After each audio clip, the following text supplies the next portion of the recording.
My name is Talia Navarro, and I am 33 years old.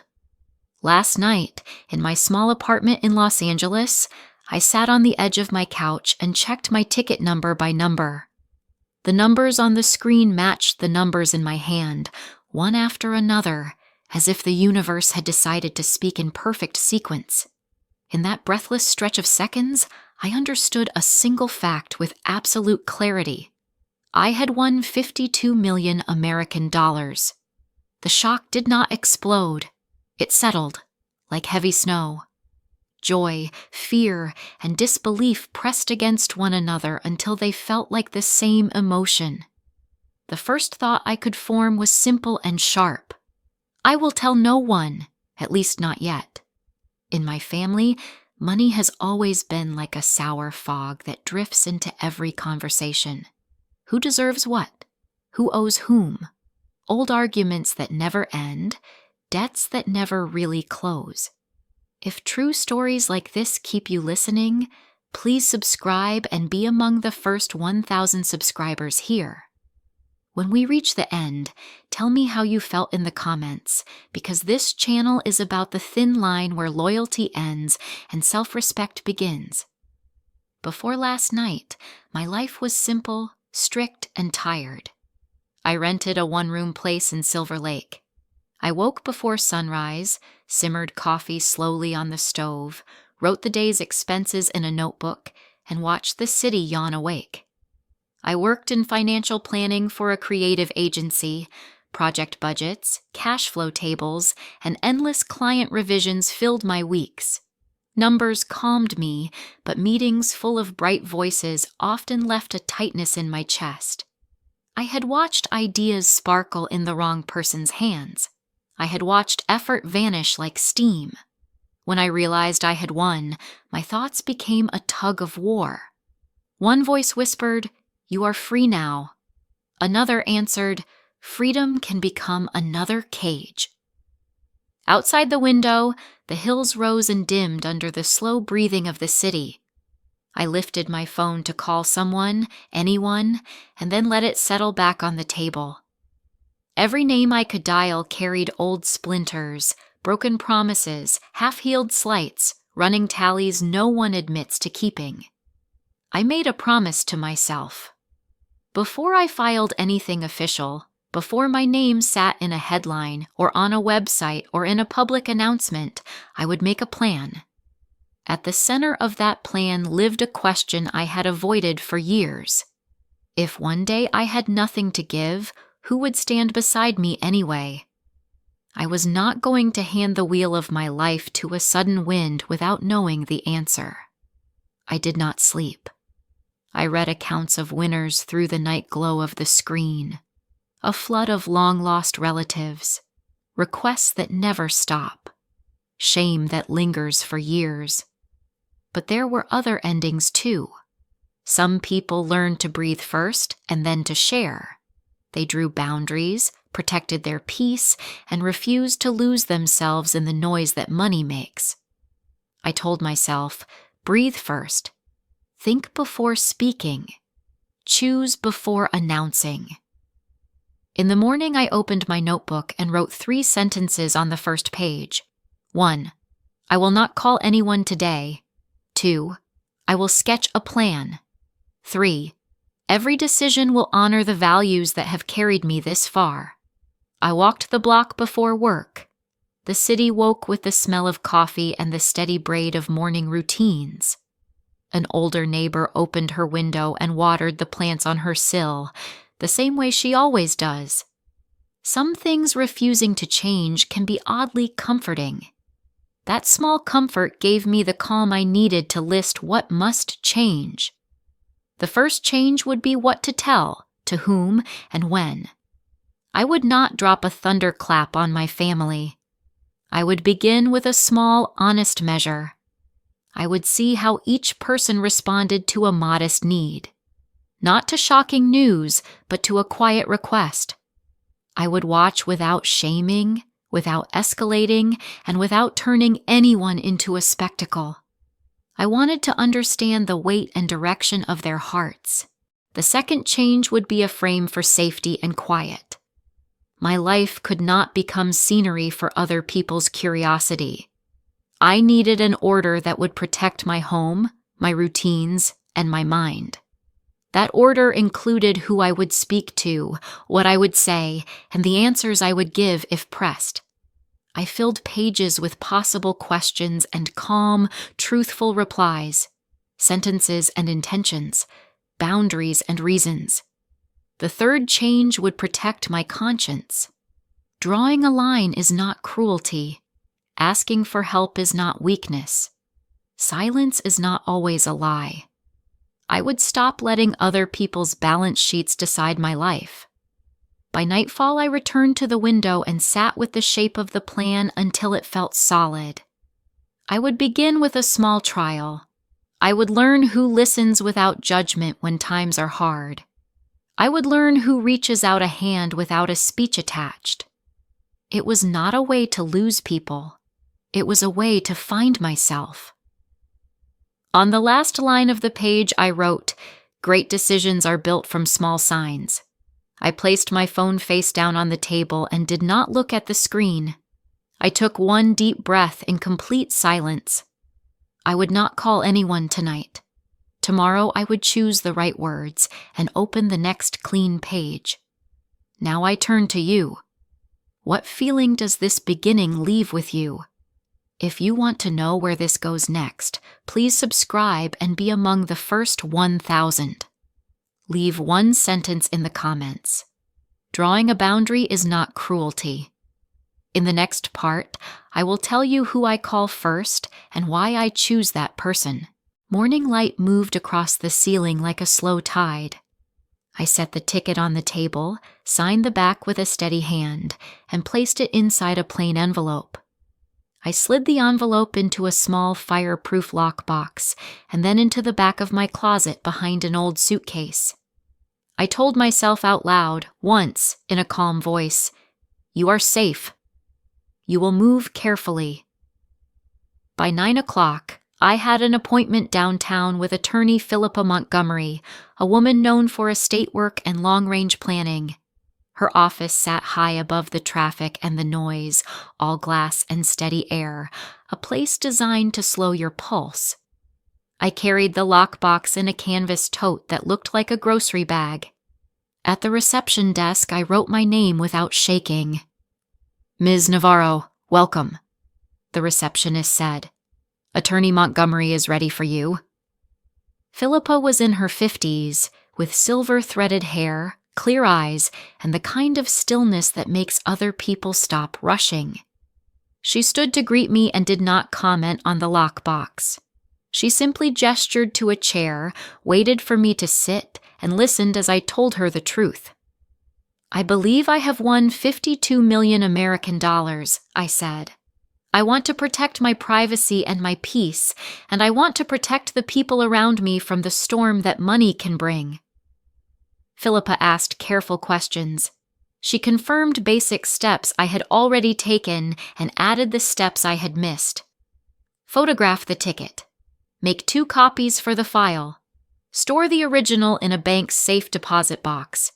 Keep a written log of every action and every person who knows. Build a small circle of professionals who can keep confidence and carry weight. Then she explained the part my late-night searches had only hinted at. "In this state," she said, "when you claim a lottery prize, your name and your city of residence become public record. We can build legal structures to manage and protect the funds. We can plan for taxes, gifts, and long-term security. We can even prepare a media script so that you speak once and only once. But your name will not be invisible." My stomach tightened and then settled. The fear was real, but the clarity helped. "Then I need time," I said, "before any announcement, before any filing." "You have time," she said. "Not forever, but long enough to think in months, not minutes. Here is the order I recommend. First, put the ticket in a bank box today. Second, retain a certified public accountant and a security consultant. Third, Choose a simple life story you will repeat if anyone asks you public questions. Fourth, decide your private rules for family and friends before you claim. If you do not decide now, the moment will decide for you. She slid a folder across the desk. Inside were checklists and contact cards for 2 women she trusted. Ana Gutierrez, a certified public accountant with experience in sudden wealth. Serena Wolf, a security consultant who specializes in personal routines, home safety, and travel protocols that do not turn life into a prison. I felt my breath lengthen. I can follow a list, I said.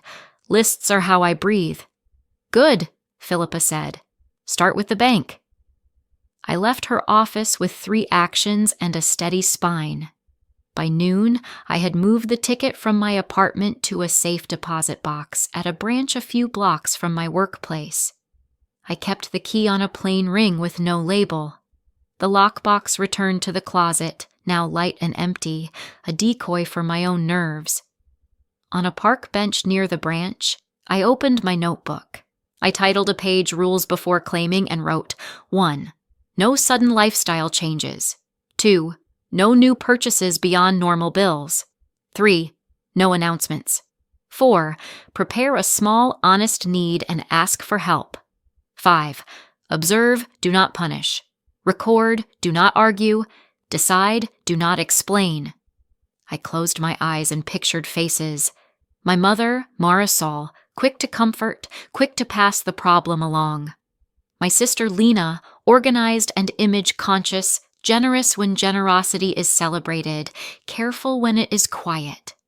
My aunt, Rosa, a public school librarian who makes soup for sick neighbors and saves every receipt because it makes her feel steady. My cousin, Heather, absolutely certain about other people's choices. My manager, Andrea, who smiles in meetings and edits my ideas into her slides. I would keep the circle to family for now. Work would come later. I chose the number for the test with care. $5,000. Not a fortune, not a token. Enough to mean something. Enough to reveal something. The story would be simple and true in feeling, if not in fact. My agency would be restructuring after losing a major client. My hours would be cut without warning. My rent and a recent medical bill would come due at the same time. I would ask for a short-term loan, and I would promise to repay it within a set window. I would tell each person the same words, in the same calm tone, and I would not push if they stepped back. I needed a rehearsal. I texted Noelle Park, my oldest friend. Noelle is a nurse. She understands tired people and the way fear moves through a room. I did not tell her about the ticket. I asked her for an hour after her shift to test my sentences. She met me at a small cafe near the hospital in scrubs and a sweater, hair pulled into a clean knot, eyes soft with the kind of exhaustion that comes from helping. "Try it on me," she said, wrapping both hands around a cup of tea. I delivered my lines. I let my voice carry the strain of uncertainty without turning it into theater. When I finished, Noelle tilted her head. "You sound honest," she said, "but you need a detail people can picture, a thing. Say the amount on the medical bill, say the due date on rent. Specifics calm the suspicious and comfort the kind." I wrote her advice word for word. I added 2 concrete details that did not expose me. Then Noelle said something that pressed against my chest. "Ask for help, but also ask to be seen," she said. "Say that you hate asking. Say that you will remember any kindness. People forget that love needs words." I nodded and wrote that too. By evening, the plan felt ready. I would begin with my mother. I would call at a time when she is not racing between tasks. I would tell her the same story I told Noelle, with the same quiet specifics, and I would ask for $5,000 as a loan for 2 months. I would listen for the shape of her silence, not only the surface of her words. I would thank her, no matter what she offered or did not offer. I would write it all down after I hung up. Before bed, I flipped to a fresh page and made a prediction chart. I listed each name and wrote the response I expected to receive. For my mother, I wrote, concern, then deflection. For Lena, I wrote, warm words, careful math, smaller offer. For Heather, I wrote, advice without assistance. For Aunt Rosa, I wrote, modest help, genuine care. I added one more line at the bottom, allow yourself to be surprised. The city cooled. A neighbor's radio drifted through the window in a language I could not name, a soft thread that tied strangers to one another. I placed my phone face down again. I looked at the ceiling until my eyes grew heavy. If you are still with me, leave a single puzzle piece in the comments so I know you caught the shape of the plan. Please subscribe and be among the first 1,000 if you want to walk through each call with me. In the next part, I will make the first call to my mother, and I will write down every word I can remember. I chose the early evening for my mother. After work, she tends to sit at the small kitchen table by the window, the one with a bowl of limes and a radio that hums low. It is the hour when she is most herself, not yet tired enough to be sharp, not yet busy enough to be distracted. I stood at my own window and watched the last light move along the ridge. Then I dialed. "Hi, Mommy," I said. "Do you have a few minutes to talk?" "I do, my love," she said, warm and alert. "Tell me what is going on." I let a breath steady me. "The agency lost a major account," I said. "My hours were cut without warning. Rent is due on the first day of next month. I also have a medical bill for $1,372 due on the 10th day of next month. I am asking for a short-term loan of $5,000 for 2 months so that I can cover rent and the bill while I line up a full schedule again. I will repay you in 60 days. Silence gathered for a heartbeat, then another. I did not rush to fill it. "Oh, Talia," she said at last. "That is very hard. Are you all right? Are you sleeping? You know stress is a thief." "I am managing," I said. "I am making a plan. I would not ask if I had any other simple path." She began to ask questions. She wanted the name of the client that left, the name of my supervisor, the exact hour count I had lost. I gave calm answers and did not let the story grow teeth. She moved to solutions that did not involve money. Could I move home for a while? Could I take a roommate to split costs? Could I sell the car and ride the bus for a season? Could I ask my father? Could I ask my sister? "I prefer not to move," I said. "My interviews are clustered near my current commute. I will not ask my father right now. I will speak to Lena next." She cleared her throat. "You know Daniel and I have been paying for repairs," she said. "The water heater, the leak under the sink, and the dental work I told you about. I am not sure we can do $5,000. Let me look at everything tonight. Let me talk to Daniel. Maybe we can help with a smaller amount. Maybe we can pay that medical bill directly so you do not have to think about it." I wrote her words in my notebook as she spoke, so that I would not need to rely on the soft focus of memory later. Concern, then math, then delegation to Daniel. Offer of a specific but smaller help that would avoid money moving between us. "I hear you," I said. "Thank you for even considering it. I will wait to hear from you."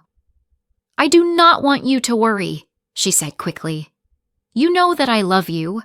I can post your resume in the neighborhood group. People always know things. Also, your cousin Mateo has a friend who works in corporate finance. I can ask him to keep an ear open. And of course, I can make soup and stock your freezer. Food is one less thing to fear." Food is love in her hands. The offer warmed me and hurt me at the same time. "Thank you," I said. "I appreciate anything you choose to do." She lowered her voice, as if money had ears. "If I move some things, maybe in a week I can do a part of it. Let me talk to Daniel tonight. Let me see where we are." We said goodnight. I set the phone down and opened the notebook to the page titled Rules Before Claiming. Below it I made a new page called Record. I wrote the time and date. I wrote the facts. Mother, Marisol. Tone, warm. Questions, many. Money offered, none yet. Action promised, speak to Daniel. Consider a smaller amount. Offer to pay medical bill directly. Offer job leads. Offer food. Then I wrote how I felt. I wrote that I felt seen as a person, but not carried as a burden. I wrote that the soup offer felt like a blanket that covers only the shoulders and leaves the feet cold. I wrote that I would wait for her call without chasing it. My phone buzzed a few minutes later with a text from her. "I love you. Do not be ashamed to ask.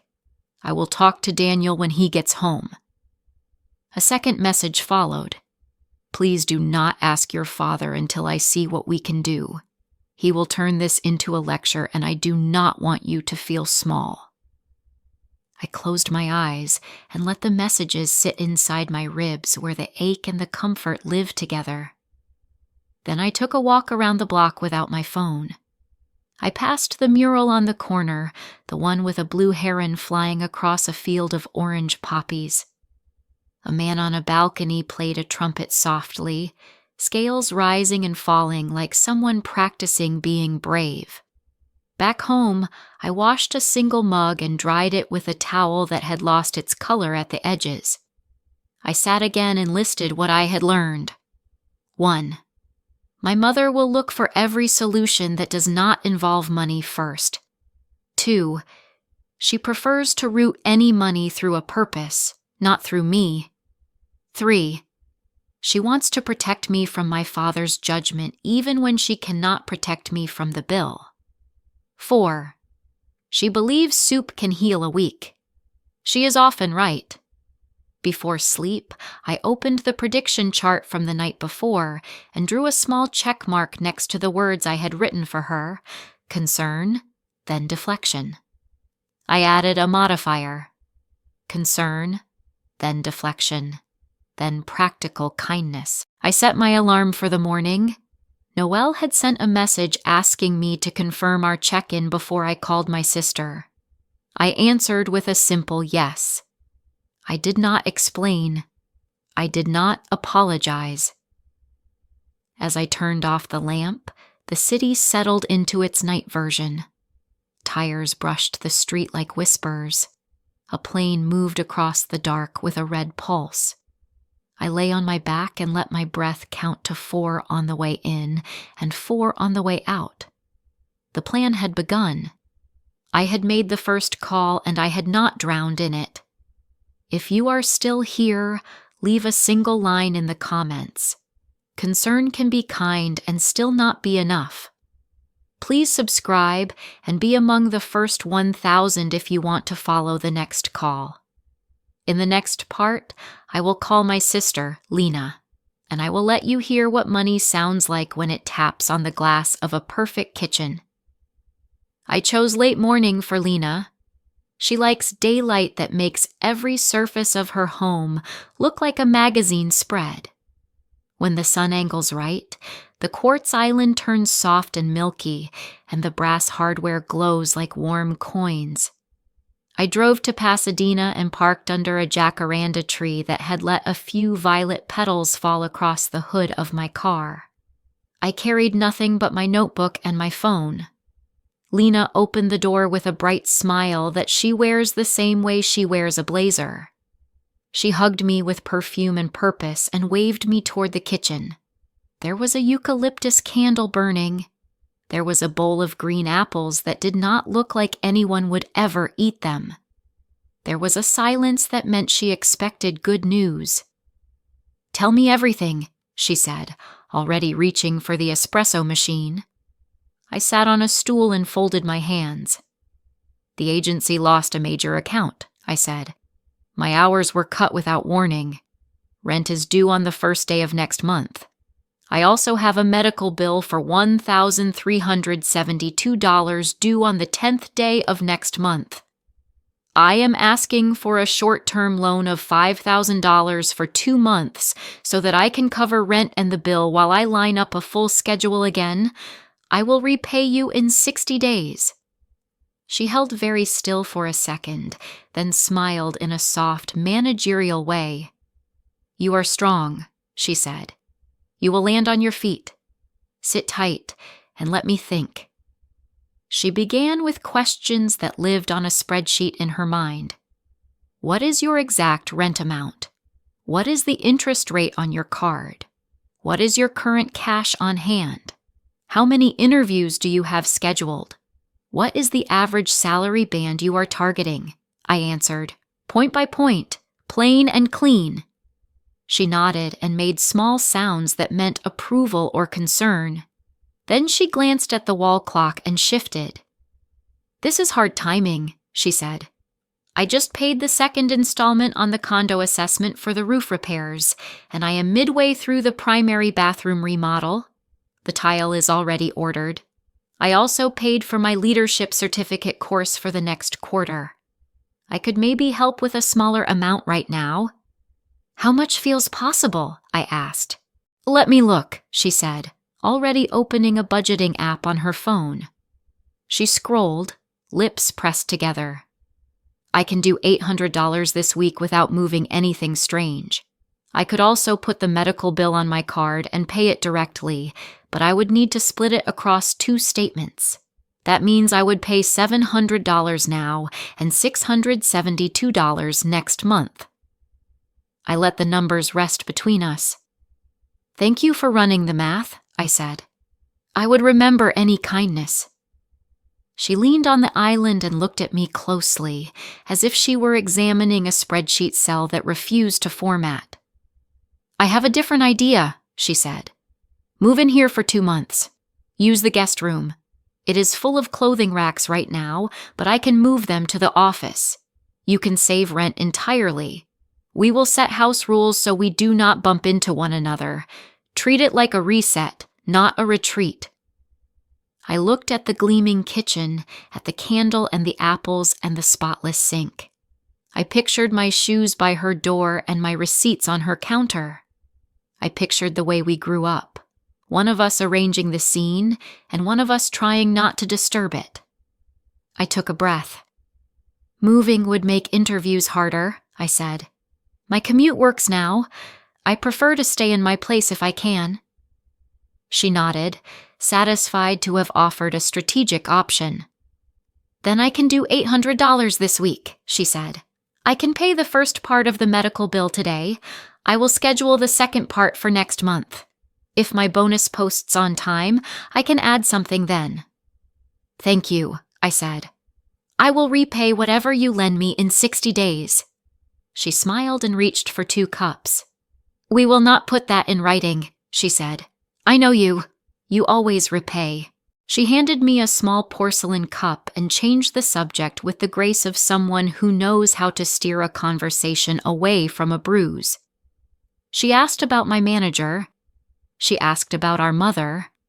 She asked whether I had thought about going back to school for a degree that would lift me into a different lane. I answered, careful to be honest without handing her levers to pull. After a while, she walked me through the remodel plans on her tablet. She showed me the tile and the fixtures and the mirror that has a frame like a sunrise.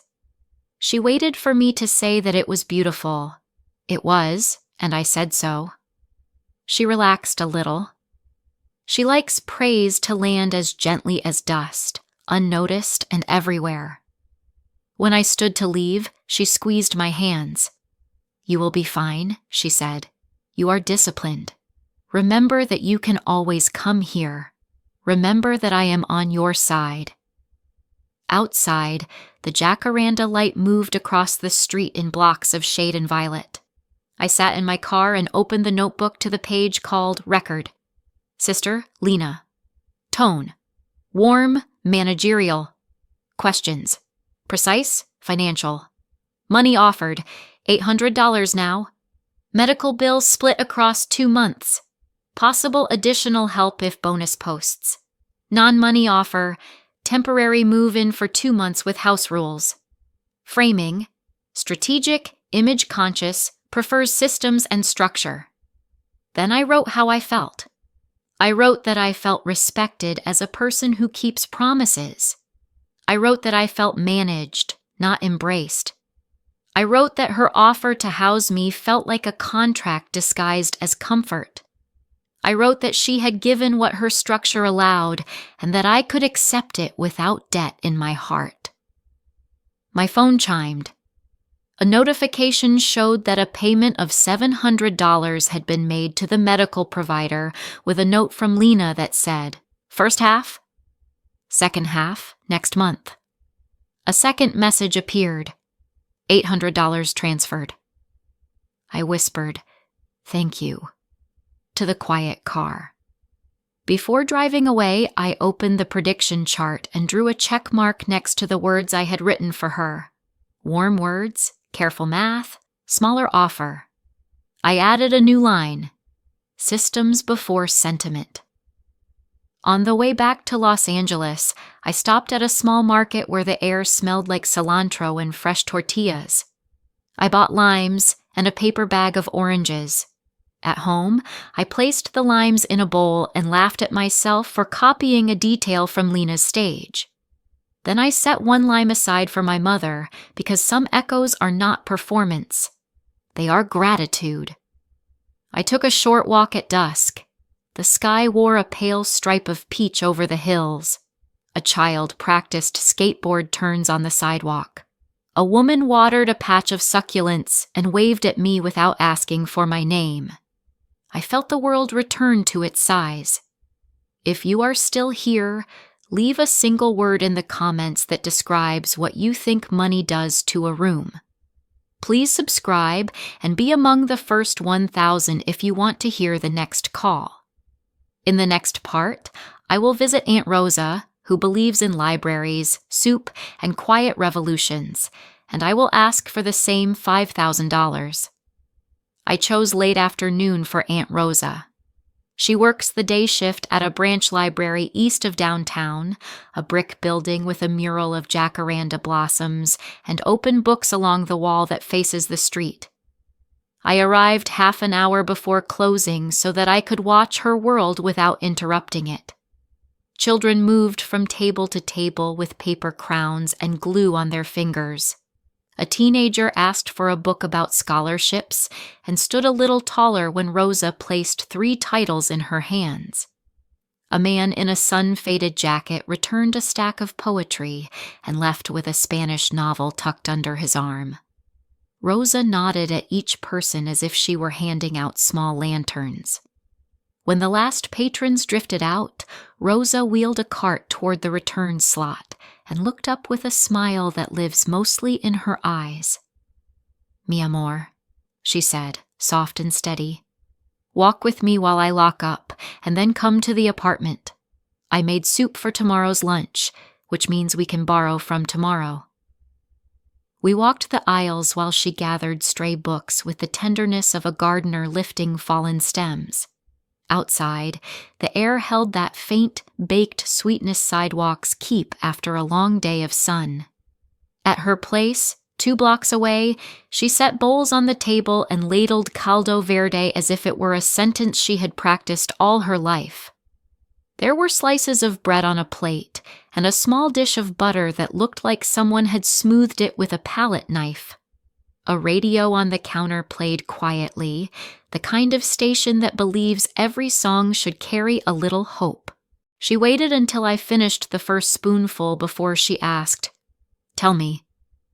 I laid out the facts slowly, the same way I had with my mother and my sister. The agency lost a major account.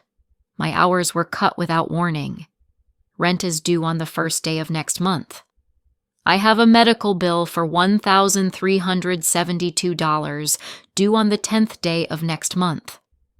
I am asking for a short-term loan of $5,000 for 2 months so that I can cover rent and the bill while I line up a full schedule again. I will repay you in 60 days. Rosa did not speak right away. She looked at my face the way a librarian reads a page for meaning that lives between the lines. She reached across the table and covered my hand with hers. Her hand was warm and dry, and there was a tiny paper cut on the side of her thumb that made me think of call numbers and cardboard boxes. "First," she said, "I am sorry you are carrying this. Second, I want to see the exact paper for that bill, so that we can remove that stone from your pocket tonight." I took the folded printout from my notebook and slid it to her. She adjusted her glasses and read every line, then lifted her head and gave a small nod that meant, "I understand the shape of this hill." She rose, took her purse from a hook by the door, and returned with a narrow envelope that had a red string closure. She opened it and removed a small stack of receipts, wrapped with a rubber band, then placed them to the side as if to make space for a different kind of paper. "This envelope is for winter," she said. "I set a little aside every month. I tell myself it is for cold days when the car needs new tires or when a pipe decides to be dramatic. This is not winter, but your voice sounds cold." She counted bills without looking down at her hands, as if her fingers already knew the amounts by practice. She made 2 piles. One she tested with the edge of her palm and set to the left. The other she tucked back into the envelope.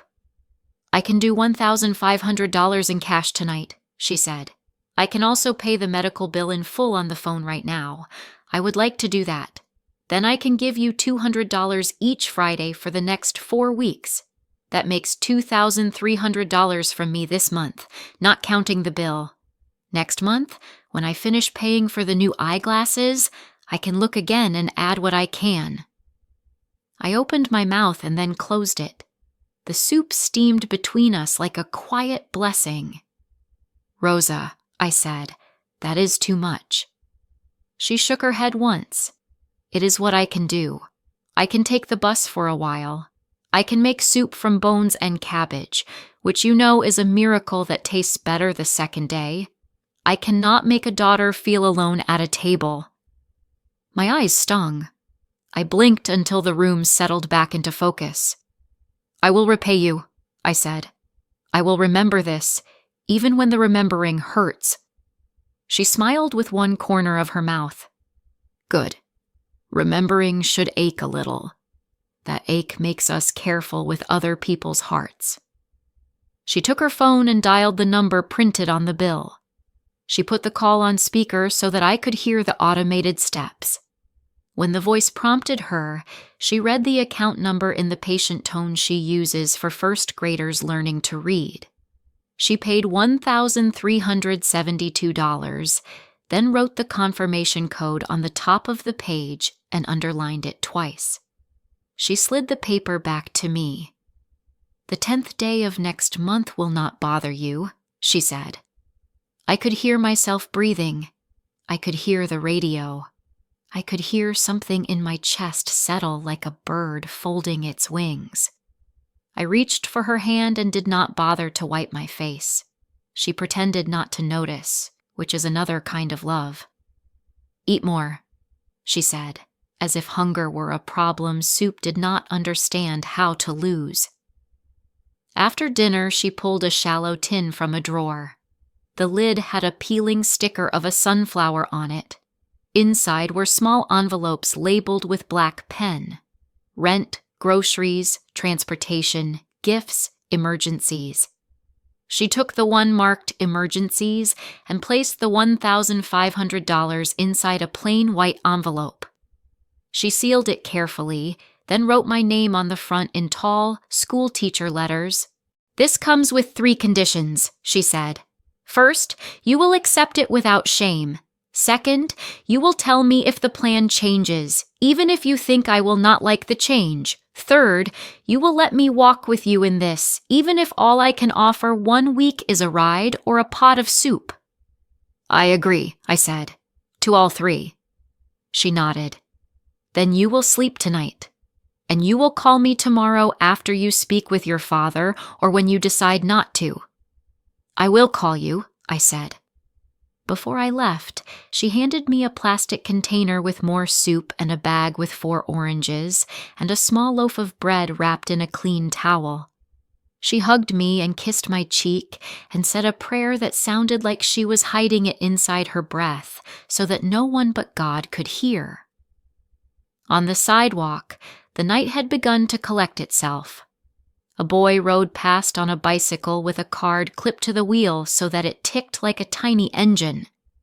At home, I placed the envelope in my desk drawer and the soup in the refrigerator. I sat and opened my notebook to the page called Record. Aunt Rosa. Tone. Steady, attentive, tender. Questions. Few, precise, focused on removing burdens. Money offered. $1,500 in cash tonight. $200 each Friday for 4 weeks. Non-money offer. Paid the medical bill in full on the phone. Food for this week. Ongoing presence. Framing. Family as practice, not performance. Help as a verb, not a speech. Then I wrote how I felt. I wrote that I felt seen in a way that did not require me to perform strength or collapse into weakness. I wrote that the bill felt lighter in my hand than the paper it was printed on. I wrote that the envelope felt like a bridge, not a debt. I added one more line under the list. Allow yourself to be surprised. I underlined it. I drew a small star. My phone buzzed. A text from Rosa read, "If the soup is not enough, I have rice and a little chicken. You can come back." A second message said, "If you need to hear a book instead of thoughts, I can read to you on the phone." I answered with 2 words. "Thank you." I stood at the window and watched a distant train move along the curve of lights below the hill. I thought about how a library teaches a city to breathe. People come in holding questions and leave holding weight they can carry. If you are still here, leave a single book emoji in the comments to honor the person in your life who makes help feel simple. Please subscribe and be among the first 1,000 if you want to hear the next calls. In the next part, I will speak with Heather, who likes advice more than assistance, and I will ask for the same $5,000. I chose early evening for Cousin Heather. She manages her day like a sequence of panels on a vision board, and she prefers to end with a call that lets her deliver conclusions. I sent a short text first. "Do you have 15 minutes to talk tonight?" She replied within a minute. "Yes. Call after 7. At 7:15 I dialed. I could hear the faint echo of her open plan condo and the clink of glass on stone. "Tell me," she said, in the tone of someone who expects a pitch. "The agency lost a major account," I said.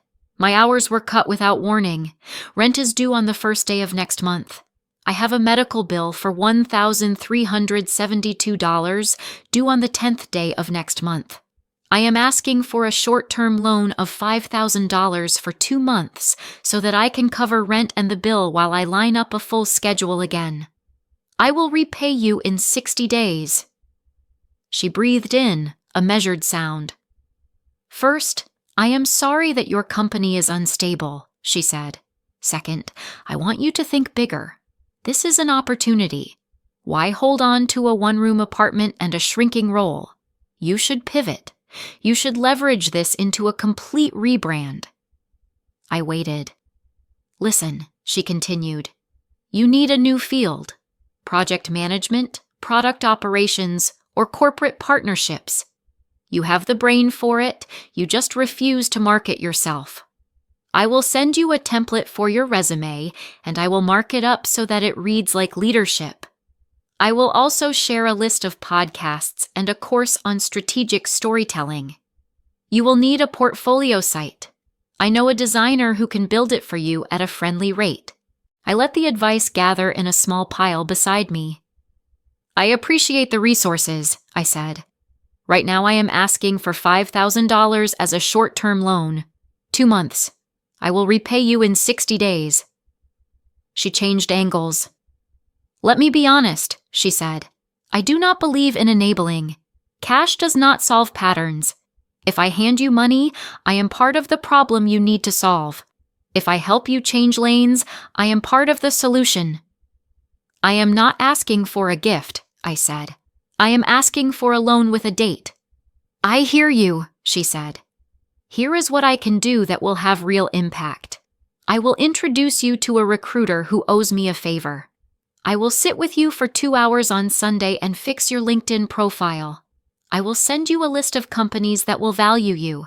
If you insist on a number, I can contribute $200 toward your next step, but only if you enroll in the course I recommend. I looked at the wall and found the small crack in the paint that looks like a river on a map. $200 tied to a course, I said. Understood. I do not say this to be harsh, she added. I say this because you are capable of more than survival, and I am tired of watching you choose small versions of yourself. You have to stop letting urgency dictate your path. If you upgrade your skills and your circle, you will never be in this position again.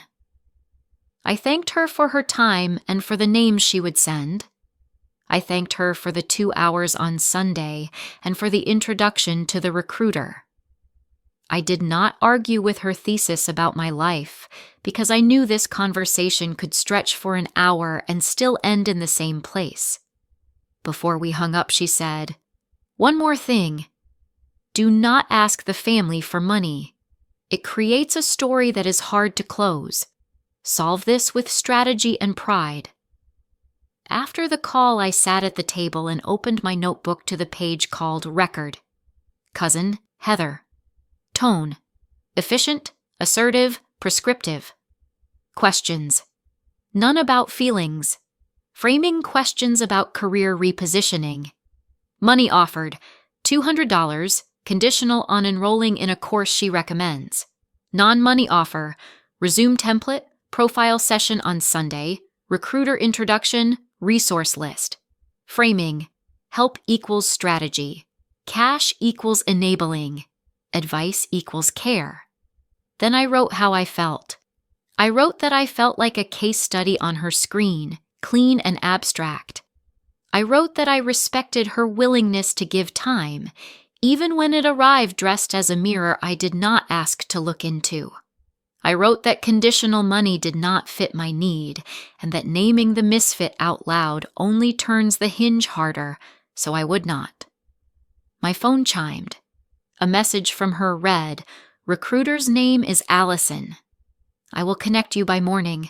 Sunday at 2 for your profile. Be ready with metrics." A second message followed, a link to a course about strategic narrative. I replied with a simple "thank you." I stood at the window and watched the street shift into night. A delivery driver carried 2 paper bags up the stairs across the way. A woman in a red sweater jogged past and stopped to tie her shoe under the streetlight. The city kept being a city.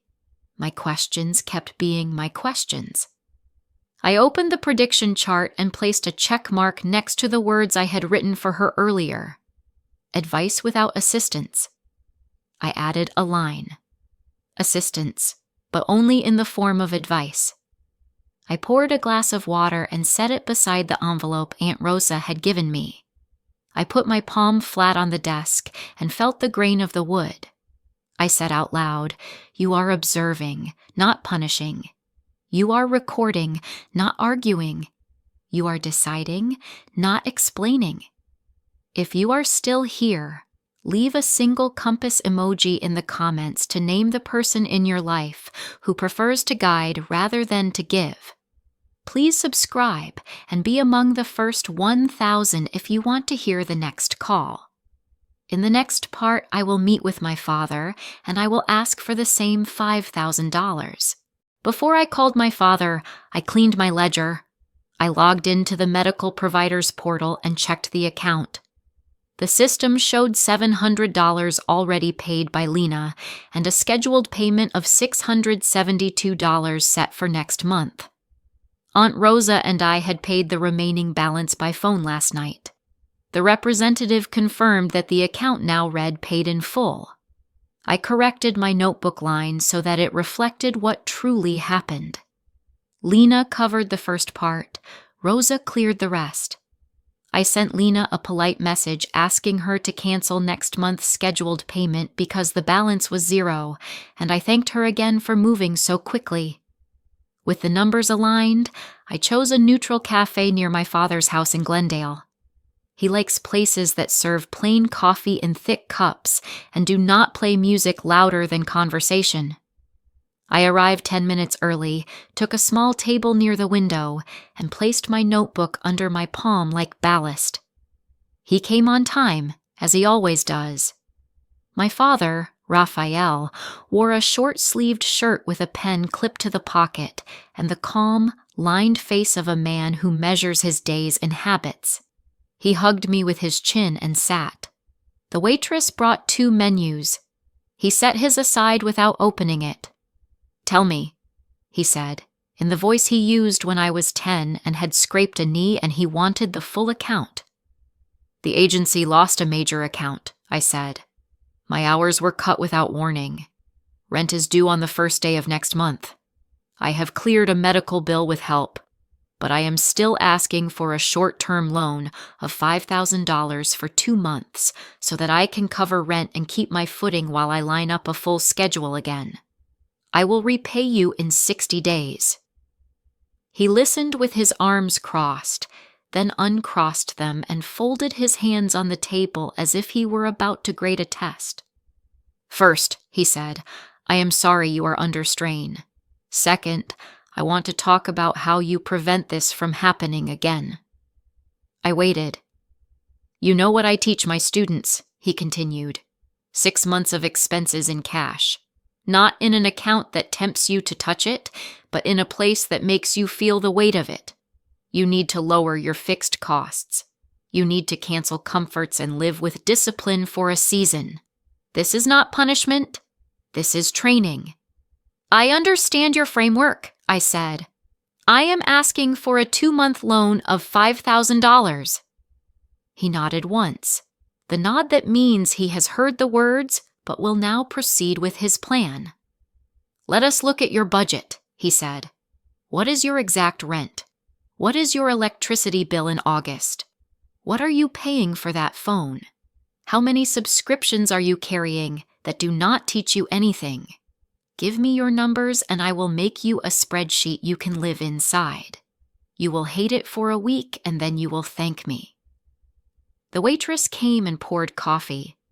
My father added sugar with the attention of a chemist, exactly 2 small packets. He did not look at me while he stirred. "I am not asking for a spreadsheet," I said. "I am asking for a loan with a date." He held my gaze. "I will not pull money from my retirement," he said. "I will not borrow against the house. I will not set a precedent that makes you comfortable being uncomfortable.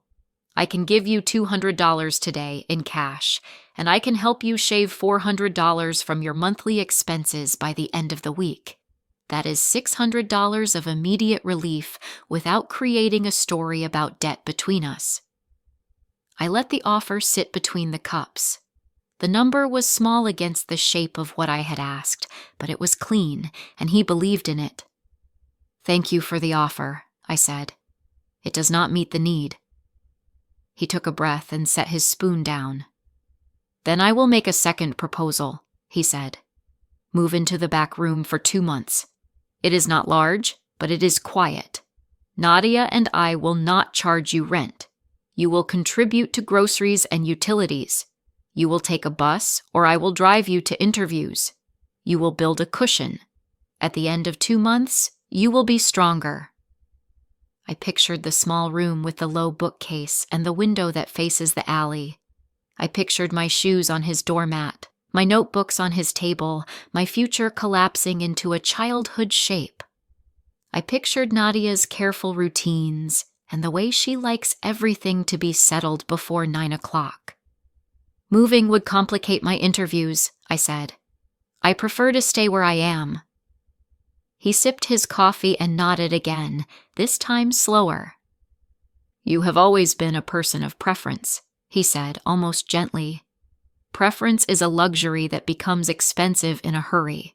He opened his wallet and removed a folded bill.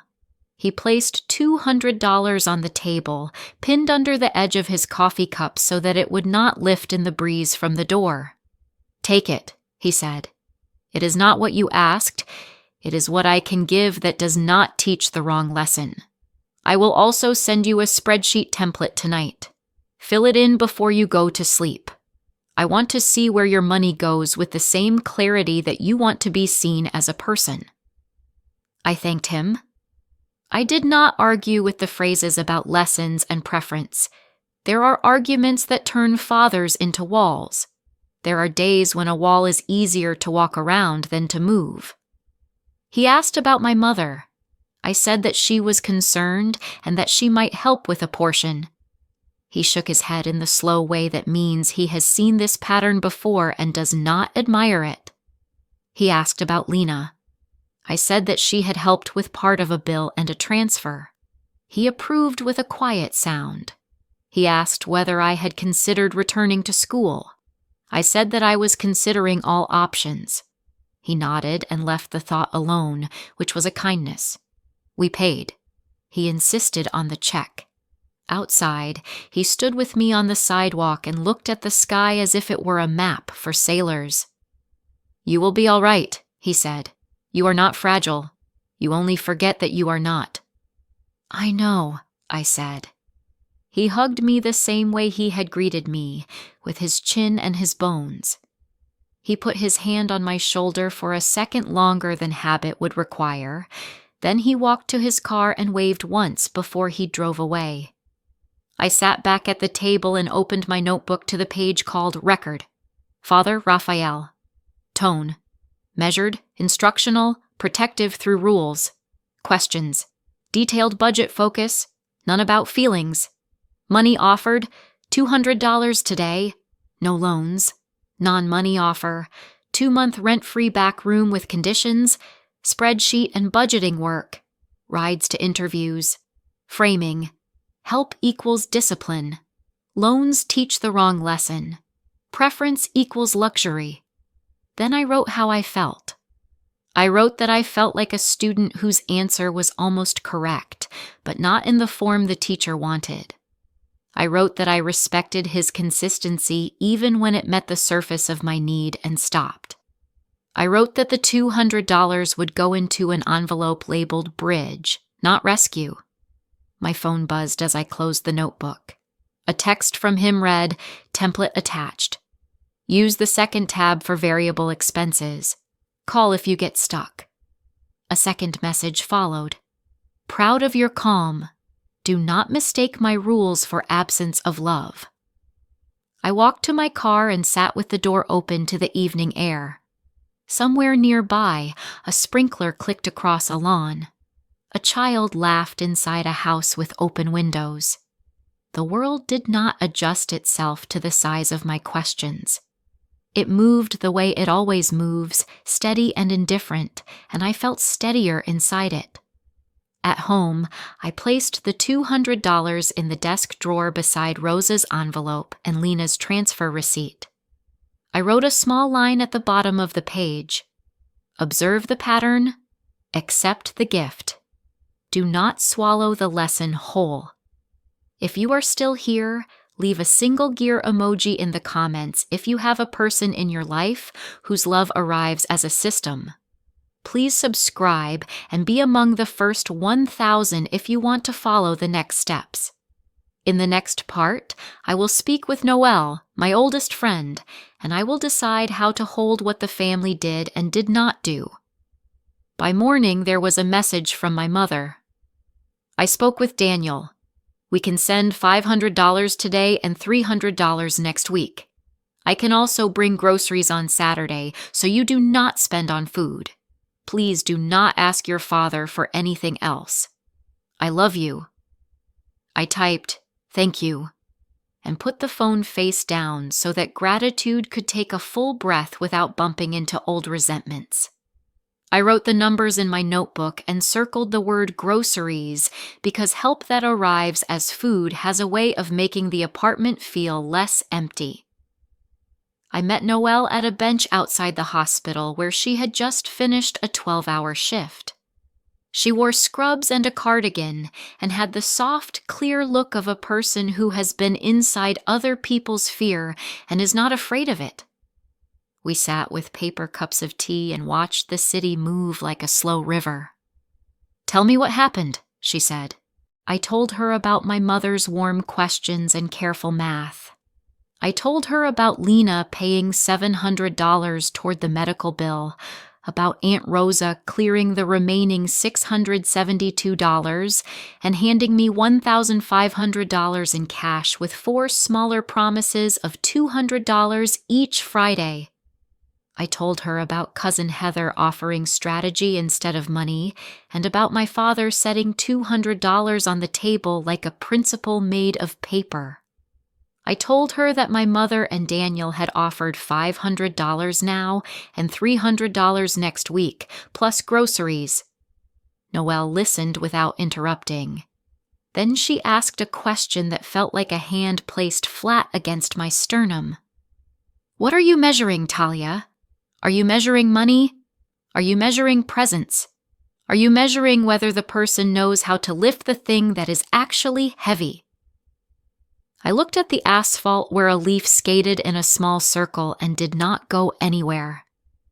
"I think I am measuring all of that," I said. "I am measuring whether a person changes the story in the room, whether they turn me into a case or bring a chair and sit with me." She nodded. "Then name your weights before you keep scoring," she said. "If presence matters as much as dollars, write that down. If quick action matters more than large promises, write that down. Otherwise, you will build a tally you do not trust." I opened my notebook to a fresh page and wrote a new title: Weights. Presence equals 50%. Speed equals 20%.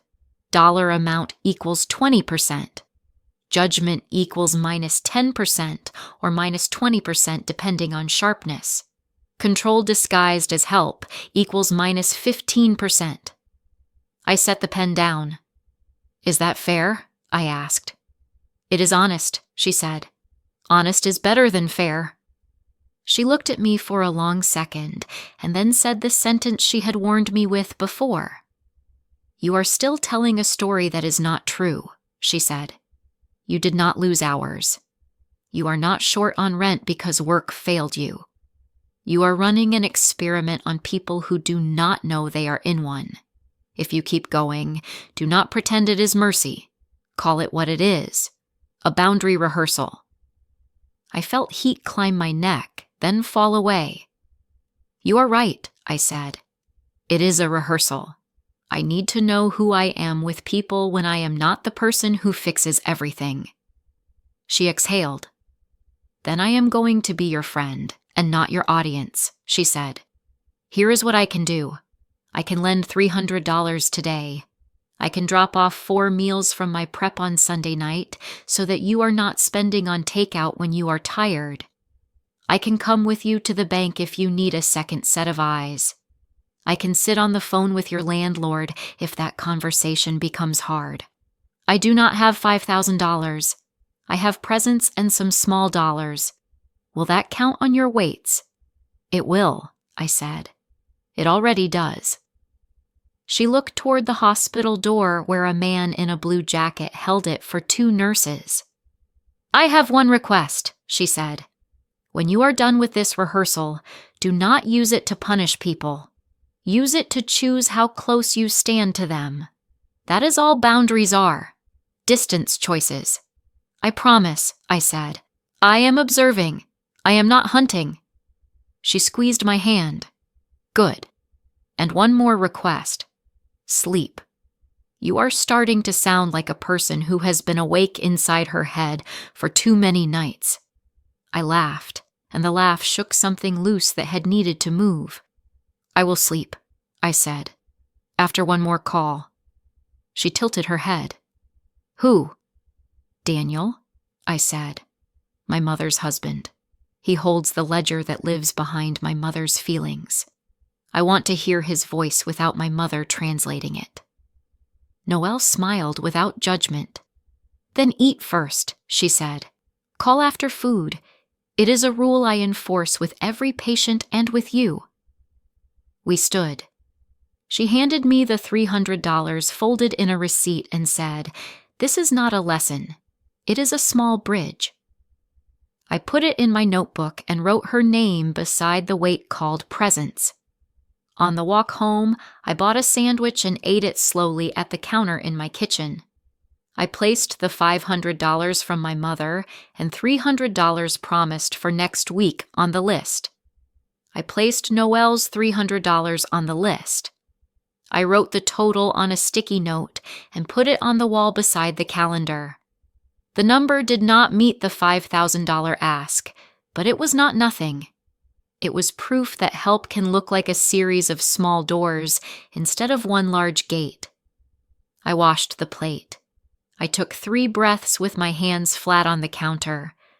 I picked up my phone and opened a new page in the notebook titled, "Call Daniel." Under it, I wrote the sentence I would say first. "I am asking you directly so that I do not turn my mother into a messenger." Before bed, I added to the page called Record, "Friend, Noelle." Tone, gentle, exact, unafraid. Questions. 1 central question about what I am measuring. Money offered, $300 today. Non-money offer, meals on Sunday, bank visit if needed, landlord call, presents. Framing. Name the weights. Boundaries are distance choices. Honesty over fairness. Then I wrote how I felt. I wrote that I felt steadier because I had told the truth about my test, at least to one person who could hold it without breaking it. I wrote that I would call Daniel tomorrow after breakfast, not before, because a voice sounds different in an empty stomach. If you are still here, leave a single scale emoji in the comments to mark the moment you decided how you measure care. Please subscribe and be among the first 1,000 if you want to hear the next call. In the next part, I will speak with Daniel, and I will ask for the same $5,000 with the same calm voice. I ate breakfast, washed the plate, and set my notebook on the table so that I could see the page titled, "Call Daniel." Under the title, I had written the sentence I promised myself I would say first. I am asking you directly so that I do not turn my mother into a messenger. I placed the phone beside the notebook and waited until my breath found a slow, even count. Daniel answered on the second ring. His voice carried the soft calm of a person who believes in order and in the story that order tells about him. "Good morning, Talia," he said. "How can I help?" "Good morning," I said. "I am asking you directly so that I do not turn my mother into a messenger. The agency lost a major account. My hours were cut without warning. Rent is due on the first day of next month. I cleared a medical bill with help from family. I am asking for a short-term loan of $5,000 for 2 months to cover rent and hold steady while I line up a full schedule again. I will repay you in 60 days. He was quiet long enough for me to hear the faint tapping of a keyboard. I pictured him at the dining table with a spreadsheet open and a mug placed on a coaster. "I appreciate the direct ask," he said. "I also want to be direct. I have a policy regarding family loans. I do not make them. I do not say that to be cold. I say it because loans blur lines that are already difficult to hold." "I hear you," I said. "What can you do?" "I can help you avoid immediate harm without creating debt between us," he said.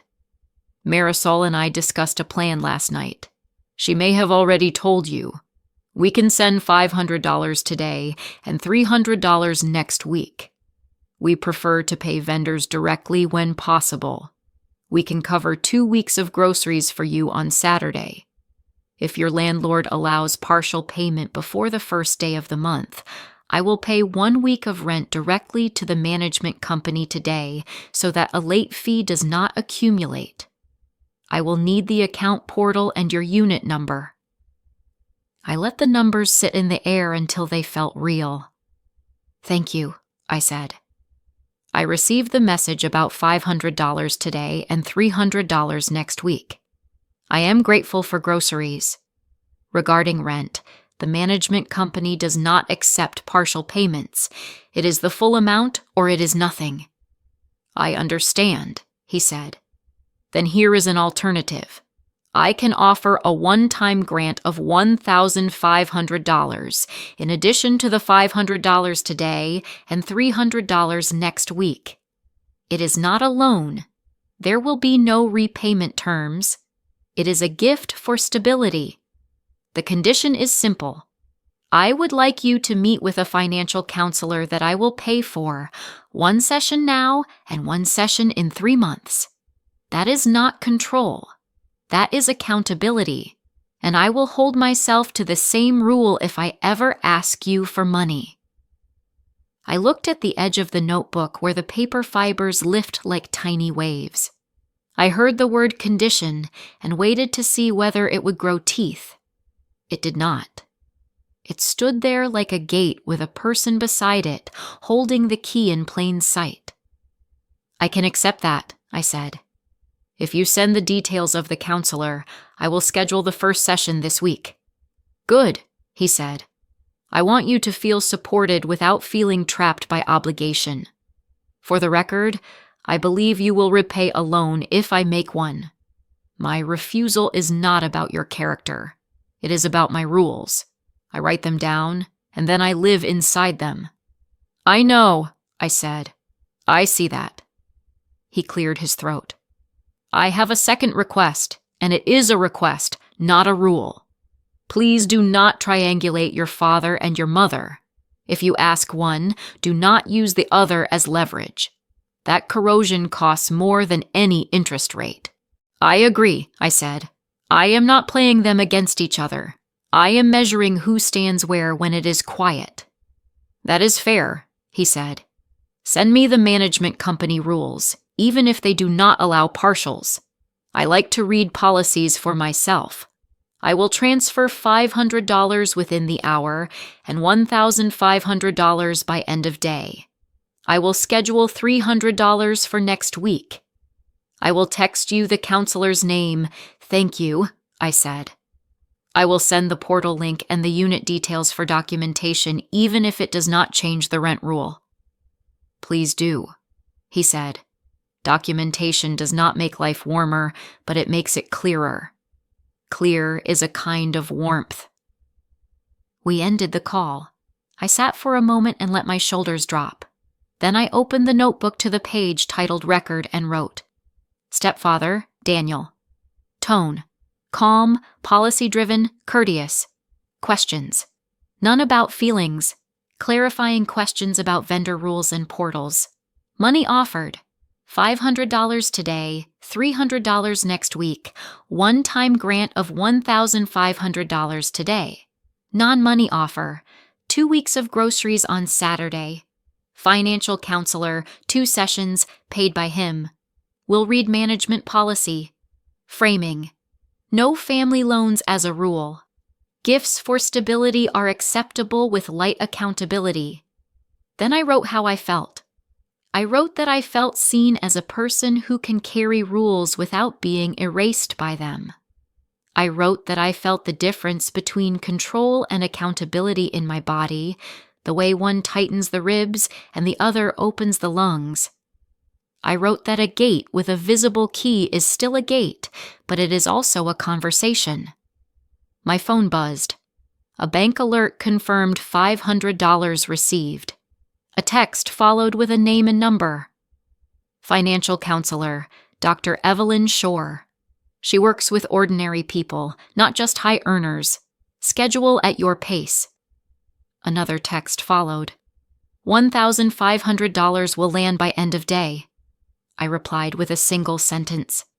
Thank you for clarity and for speed. I turned to the page titled Weights and scored the conversation. Presence. High. Speed. High. Dollar amount. Medium high. Judgment. Low. Control disguised as help. Low. accountability disclosed, and humane. I drew a small square beside the word accountability and colored it in. It looked like a window. I called my mother next to tell her that I had spoken with Daniel directly and that I had accepted his offer and his condition. She sounded relieved. "Good," she said. "I did not want to stand between you. I only want you to have what you need and to sleep." I told her that I had limes in a bowl and soup in the refrigerator. She laughed softly. "Then we are already rich," she said. By late afternoon, the $1,500 arrived. I placed it in the desk drawer with labels. Rosa on one line, Lena on one line, Raphael on one line, Noel on one line, Daniel on one line. A neat row of handwriting that looked like a small community. I walked at dusk and counted the kinds of light. Window light, street light, brake light, a teacher's porch with a string of yellow bulbs and paper lanterns that turned slowly when the air moved. A boy practiced layups at the park with a ball that made the same sound each time it met the backboard. Consistency and hope. Repeat and rise. If you are still here, leave a single ledger emoji in the comments if you have a person in your life whose generosity arrives with clear lines that make you feel steadier, not smaller. Please subscribe and be among the first 1,000 if you want to hear the next steps. In the next part, I will meet Serena Wolf, the security consultant, and I will prepare for the moment when I claim the prize and my name becomes public. By mid-morning, my ledger showed a shape I did not expect. Lena, $800. Aunt Rosa, $1,500 now, plus $200 each Friday for 4 weeks, and the medical bill cleared. My father, Raphael, $200. Noel, $300.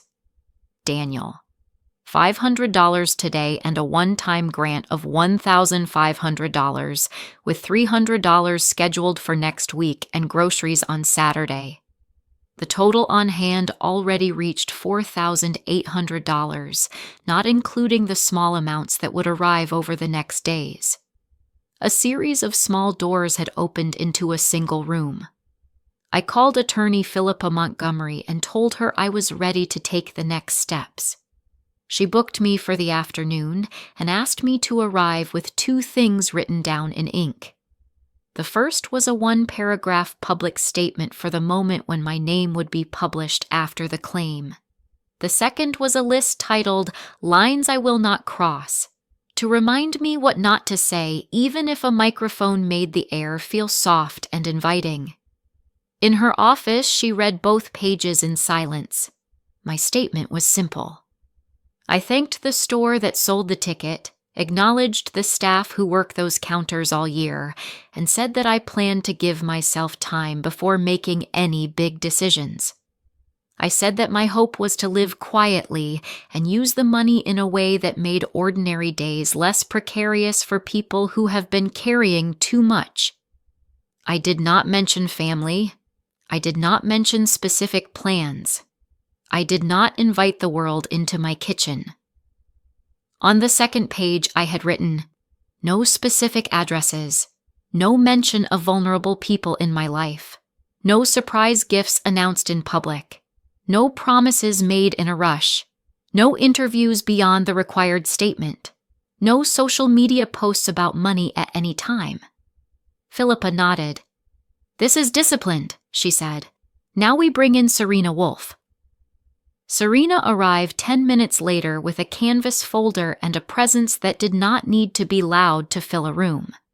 She had the posture of a dancer and the eyes of someone who checks exits without looking like she is checking exits. She shook my hand and sat across from me as if we were about to draw a map together. "Congratulations," she said. "Now let us make sure the congratulations do not become a key with too many copies." She listened while Philippa summarized my situation, then opened her folder to a checklist that did not feel like a list of fears. It felt like a set of tools. "Step 1, Serena said. "Protect your patterns. People do not follow you. They follow your habits. For the next 3 months, you will rotate your routes to work, errands, and exercise. You will vary times by at least 20 minutes. You will keep your phone location settings off for all but maps, and you will not share your location with friends as a default. Step 2. Protect your information. Request removals from data broker websites. Freeze your credit at the 3 major credit bureaus. Set up fraud alerts on your bank accounts. Use 2-factor authentication on every important account, and store printed backup codes in a small envelope in a safe place. Step 3. Protect your home. Install a monitored alarm system with a loud siren. Add 2 exterior cameras aimed at paths rather than faces. Add motion lights. Change door hardware to a lock that is resistant to bump keys. Do not post a photo that reveals a view line to your windows. Step 4. Protect your mail and your voice. Move all sensitive mail to a post office box that you will open under your full legal name. Set up a second phone number that forwards to your current phone. Use the second number for deliveries, utilities, and any public forms. Do not forward your old number to the new one. Keep the circles separate. Step 5. Protect your public words. Make one statement, then stop. If anyone calls, your answer is a version of, "I have said what I plan to say, and I will not be commenting further." If a reporter knocks on your door, you will not open it. You will speak through the closed door politely and repeat the same sentence. If a relative decides to become a source for a story, you will not join that story. She paused and let the shape of the plan sit between us like a table. "This can feel like turning your life into a locked room," she said. "It is not. It is closing the doors that strangers believe are theirs to open." I asked questions. Could I still walk the same block at dusk if I varied the days? Yes. Could I still sit at my window to watch the street unfold? Yes. Could I still tell the truth to the people I loved when they asked a fair question? Yes, as long as I asked myself whether the answer belonged to them or to me. We covered the claim timeline next. Philippa recommended a date 3 weeks away, enough time to put Serena's changes in place, meet with Ana Gutierrez, the certified public accountant, and open the right accounts at the bank. Ana would design a plan that included a short-term parking place for the prize, a tax estimate, and a longer arc that would turn sudden money into steady money. The plan would also include a charitable bucket that I would not touch until I had slept on it for 90 days. "Sleeping on generosity makes it kinder," Ana would say when we met. Serena smiled as if she already knew the line. Philippa slid a single page across the desk. "Media script," she said. 1 paragraph. It repeats what you wrote. You will practice saying it until it tastes like plain water. You will take 1 printed copy to the claim office and hand it to the staff. You will not improvise. I wrote the date in my notebook and drew a small square around it. Then I drew another small square beside it for the word claim. 2 windows on a wall I had built on purpose. Serena walked me through my apartment that afternoon. She looked at lines of sight from the street.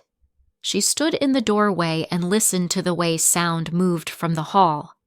She suggested I shift my couch by 1 foot so that a person standing on the sidewalk could not line up the television screen with the angle of the window. She showed me how a piece of art hung on the wall could block the view to my desk from the door when it was slightly ajar.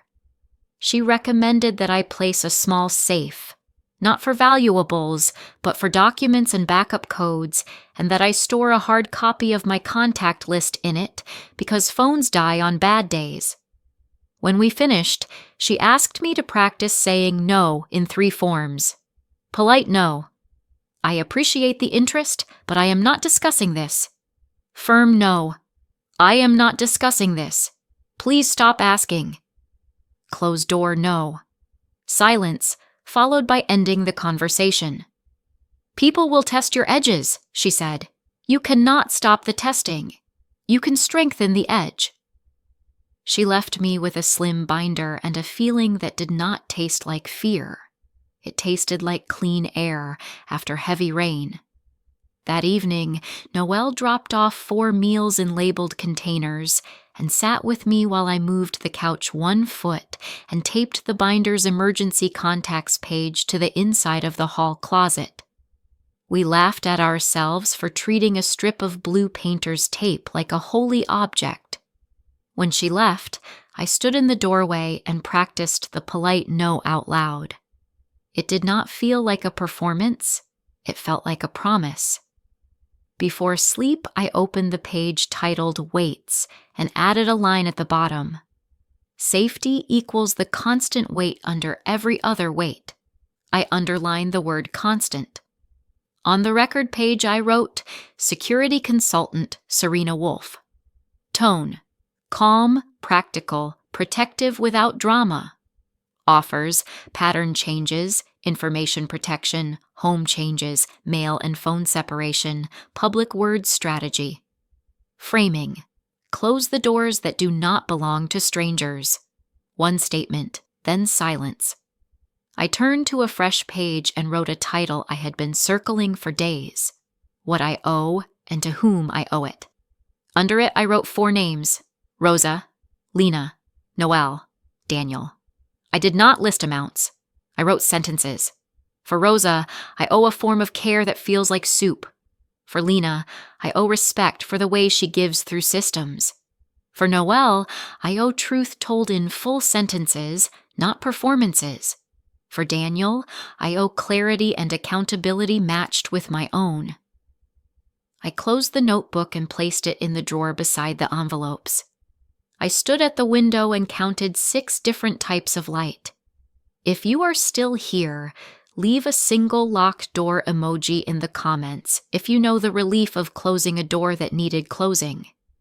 Please subscribe and be among the first 1,000 if you want to see how the claim day unfolds and how I speak to my family without setting myself on fire to keep the room warm. In the next part, I will make the announcement I have practiced, and I will hold a meeting that tells the truth without telling the secret.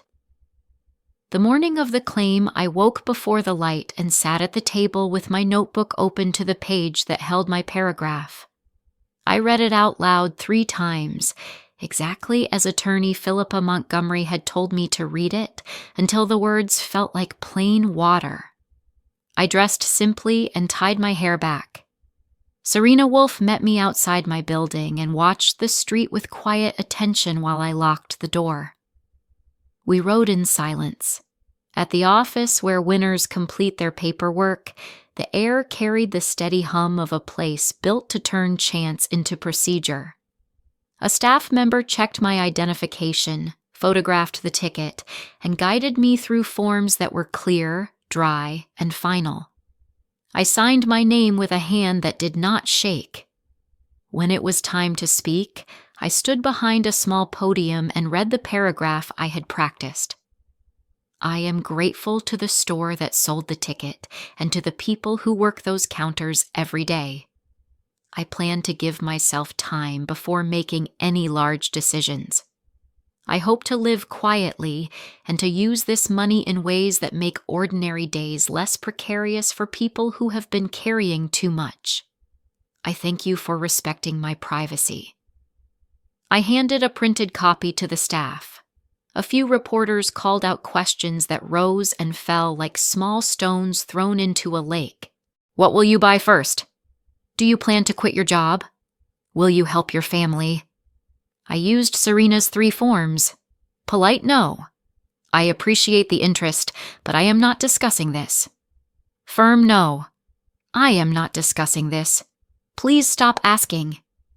Closed door no. I stepped away from the podium, thanked the staff, and left the room. Outside, Serena walked with me at a normal pace. She did not hurry me. She did not let me slow down to look back at the building. In the car, she said, "You did exactly what you said you would do." I nodded and let my breath count to 4 on the way in and 4 on the way out. My name would be public by afternoon. My voice would not. At home, I moved through Serena's checklist like a person who trusts a map. I froze my credit, confirmed 2-factor authentication on every important account, and placed printed backup codes in the small safe beside my contact list. I taped my 1-paragraph media script inside the hall closet door so that I would see it when I reached for a coat. I moved the couch 1 more inch because that single inch felt like a choice I could control. By evening, my phone began to ring in waves. Unknown numbers, local stations, a number with a different area code. I let them go to voicemail. Each message received the same reply by text, copied and pasted in my calm voice. "I have said what I plan to say, and I will not be commenting further. Thank you for understanding." I slept.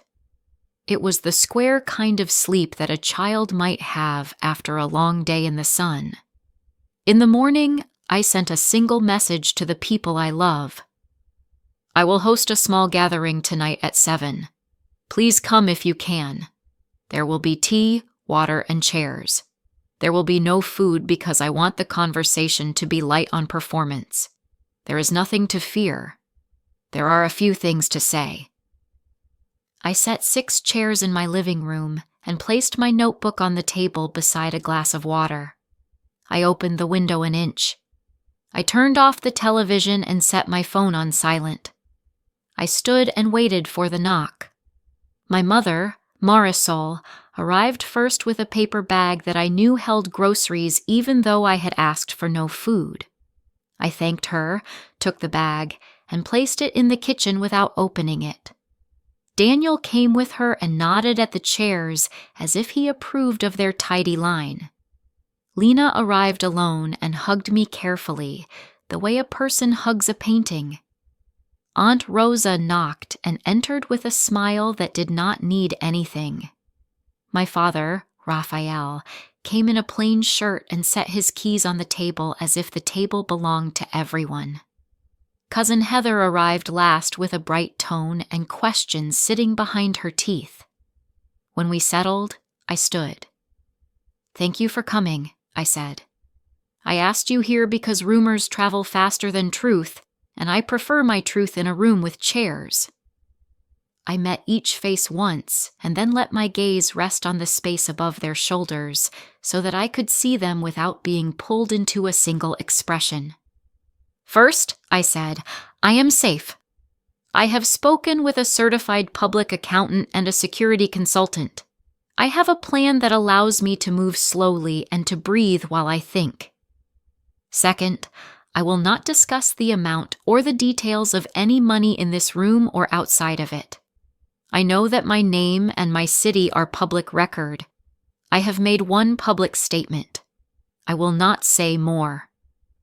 Third, I want to thank each of you for what you did this week. Some of you gave money. Some of you gave time.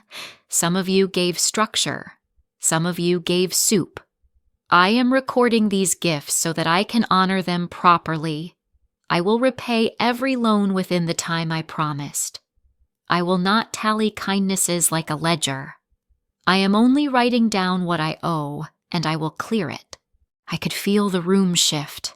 Relief from one corner, caution from another. The stillness of listening from Rosa's chair. Fourth, I said, I am setting boundaries. I will not be a bank. I will not make loans to family. If you are in crisis, I will help you find resources that are built to hold crisis. If I choose to give a gift, it will be my choice, and it will not be a habit. I will not respond to pressure. I will not answer questions about numbers. If you bring me opportunities that require me to be a checkbook, I will say no. If you bring me conversations that ask me to be a person, I will say yes. My father shifted as if to speak, then folded his hands again. Heather leaned forward. For clarity, Heather said, are you saying this is about a windfall? That explains why reporters called me. I did not answer, by the way, because I do not believe media attention is healthy for a family. I looked at her and used Serena's first form. I appreciate the interest, but I am not discussing this. She leaned back with a small smile that meant she would watch the edges of this new wall. Daniel cleared his throat. Thank you for being direct, he said. I would like to add a request that I mentioned to you on the phone. Please do not triangulate me and your father. If you ask one of us for something, do not use the other as leverage. I will honor the same rule. I agree, I said. That is in my rules. Lena lifted her hand as if we were in a meeting. 2 questions, she said. Do you have a safety plan if strangers start knocking on your door? And can I add you to my home security system as a guest code in case you need to be there for a night? Yes, I said to the first. I have a plan. I turned to her. Thank you for the second. I will accept the code. I may never use it. Having it will let me sleep better. My mother pressed her fingers together. I want to say something, she said. I know I cannot solve anything with soup. I know I offered groceries because I wanted to place my love somewhere it could be seen. I will honor your boundaries. If I slip, remind me with a look and I will step back. I will, I said gently. Thank you for naming it. My father looked at the floor for a long second and then at me. I do not approve of secrecy, he said, but I approve of discipline. If your rules make you strong without making you hard, I can live with that. I brought $200 because that is the form of help I understood at the time. I will not be offended if you repay it quickly. I will repay it in 60 days, I said. Aunt Rosa spoke last.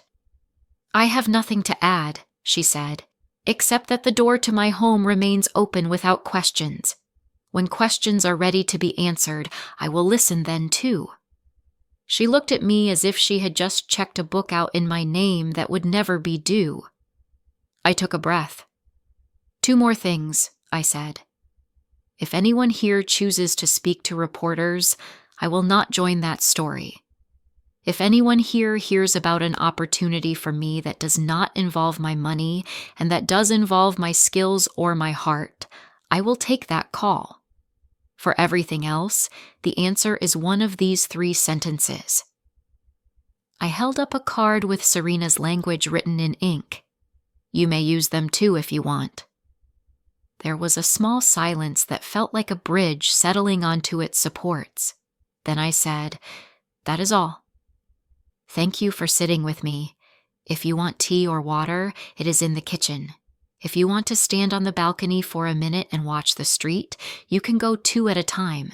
If you prefer to go home, I will not be offended. I am tired and I will sleep when the chairs are empty. People stood. There were careful hugs. There were hand squeezes. There were promises to call next week that did not sound like obligations. Heather lingered by the door and said, if you ever decide to tell a larger story, tell the one about your process. People love process. I repeated Serena's first sentence kindly. She smiled and left. When the last person was gone, I washed 6 glasses and set them to dry on a cloth. I placed my notebook on the table and wrote on the record page. Family meeting. Tone, mixed, mostly steady. Questions. Practical, boundary-focused. Outcomes, boundaries stated, loans will be repaid. No financial discussions, no press engagement, safety plan affirmed. Framing, 1 statement, then silence. Proximity by choice, not by pressure. Then I wrote how I felt. I wrote that I felt like a house with doors that close and windows that still open for air. I wrote that silence can be a form of respect when it is chosen, not imposed. I wrote that I would sleep. If you are still here, leave a single window emoji in the comments if you know the piece of air moving through a room you have made safe. Please subscribe and be among the first 1,000 if you want to see how the last part unfolds. In the final part, I will show you what I build next, who stands close, and how I repay what I promised without keeping a ledger in my chest. I slept after the meeting the way a field sleeps after rain. In the morning, I met Ana Gutierrez, the certified public accountant. We built a plan that turned sudden money into steady money. A short-term reserve went into a safe, plain account. A long-term plan moved into patient investments with rules that I could name out loud. A charitable bucket sat in its own place with a large label that read, "Do not touch for 90 days." Writing this sentence with my own hand made me feel taller. Serena Wolf returned for a quick walk through my routines. She watched me lock my door, watched me cross the street, and watched me leave a grocery bag at Aunt Rosa's door without ringing the bell because she was at work, and I did not want to interrupt the quiet of her room. Serena nodded once, the nod that means, it is ordinary and therefore safe. I kept my ledger clean. On day 45, I transferred $800 back to Lena and added $700 as reimbursement for the first half of the medical bill that she had paid directly. Lena sent a single line, "Received." "Thank you," I wrote back. "Thank you for the speed and the structure," and left it at that. On day 59, I repaid Noelle her $300 with a card that said, "Presence counts as weight. Thank you for carrying me." She replied with a photo of soup she had made for her patient break room and a heart drawn in steam on the lid. On day 60, I met my father, Raphael, at the same cafe. I slid $200 across the table, folded in a clean envelope. He opened the envelope, counted once, and slipped the money into his wallet without a speech. Then he handed me a printout of a spreadsheet with 3 columns highlighted in yellow. "You do not have to use this," he said. "I will be proud if you do." I thanked him and told him that I would look. He nodded and changed the subject to the weather because he has always understood that dignity sometimes wears small talk as armor. Daniel sent a message the same week. "Second counseling session scheduled for you at your convenience. Proud of the way you held the boundaries." I replied, "I will attend the session next month. Thank you for the rule with a key." He wrote back, "Good." Aunt Rosa was the one gift I had to handle with more than math. She had placed $1,500 in my hand and had promised $200 each Friday for 4 weeks. The medical bill that she paid would never ask to be repaid by anyone. I placed each Friday envelope she gave me into an envelope of my own marked return. I added $1,500 to match the first envelope, and I wrote a note that said, "This money walked in a circle to remind me what home feels like. I will keep the circle unbroken." Rosa tried to refuse. I held her hands and said, "This is not a ledger. This is respect." She tucked the envelope into a tin with a sunflower sticker and said, "Then we will use it for winter and for soup." 90 days passed. I met with Anna and with Serena again. Anna and I opened the charitable bucket and poured it into a shape. I did not build a grand stage.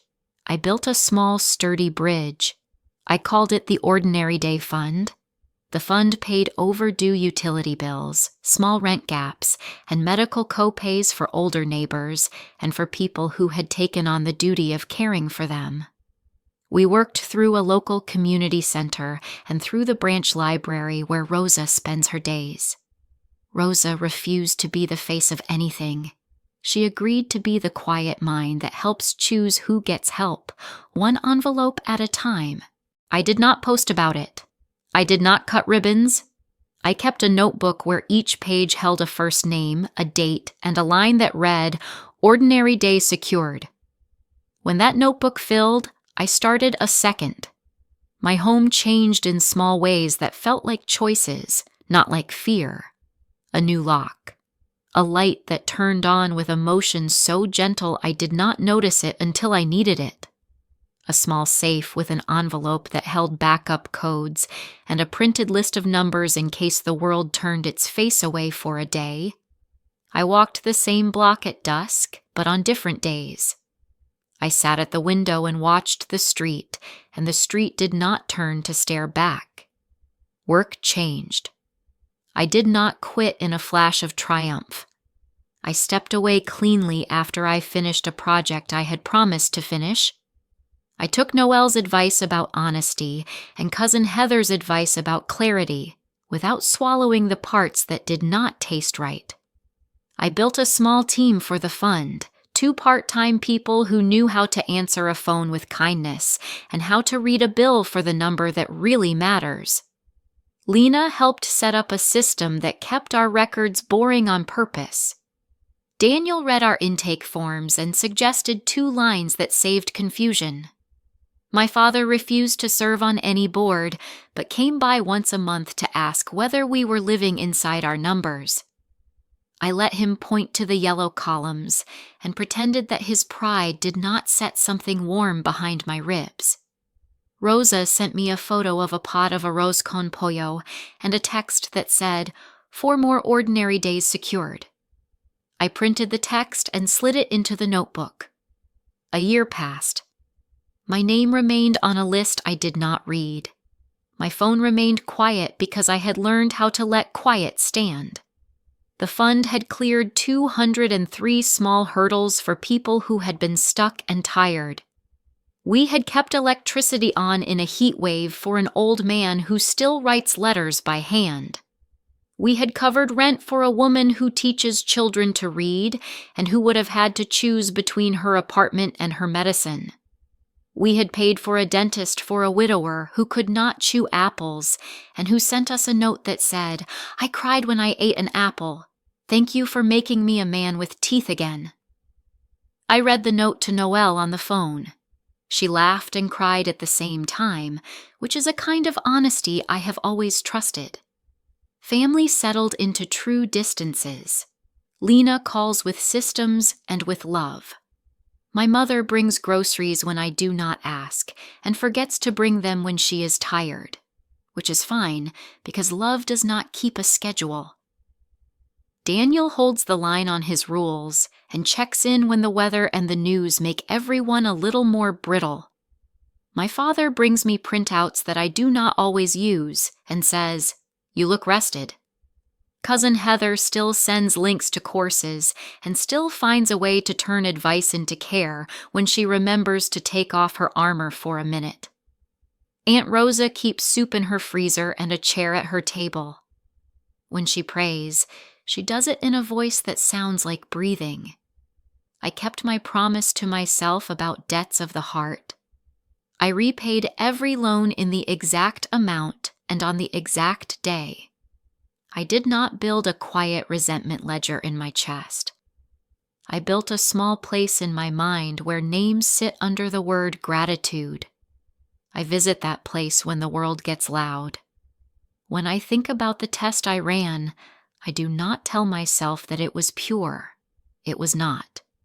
It was a rehearsal for living with a boundary that did not crack when a person I loved pressed a hand against it.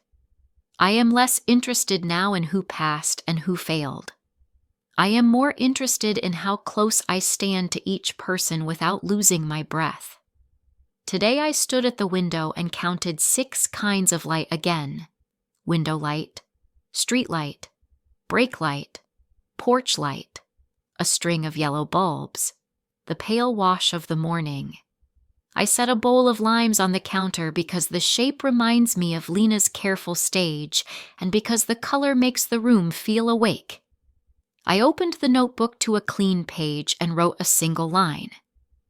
Great decisions are built from small signs. If you are still here, tell me one small sign that helped you choose a boundary you needed. Leave it in the comments. Please subscribe and be among the first 1,000 subscribers if this story helped you breathe. Share it with someone who needs to hear that a boundary is not a wall. It is a door you choose when you are ready to walk through.